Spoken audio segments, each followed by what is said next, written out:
Charles Haanel, l'auteur de La clé de la maîtrise, distinguait trois types de conscience. La conscience simple, celle des animaux, celle des tout petits enfants en bas âge. L'autoconscience, quand on commence à réfléchir sur soi-même. La conscience de soi, qui n'est plus dans l'immédiateté, comme la simple conscience, qui n'est plus juste le sentiment d'exister, mais qui est la reconnaissance de soi-même, une sorte de reflet. Ensuite, la conscience cosmique.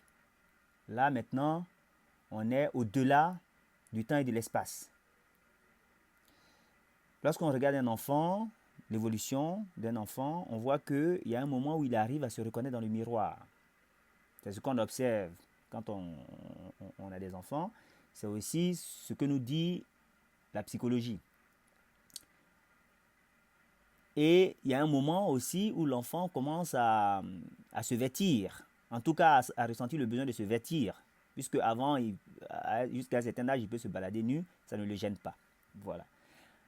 On retrouve un parallèle avec le récit de la Genèse et même avec la suite jusqu'au Nouveau Testament. On voit que Adam, l'être humain, l'humanité, homme-femme au sens moderne, vit dans un état d'innocence, un état d'immédiateté où cette humanité est en contact avec le Créateur. Et après, il y a un changement. Quand Adam s'endort, il y a un changement. Apparaît la conscience de soi, l'autoconscience.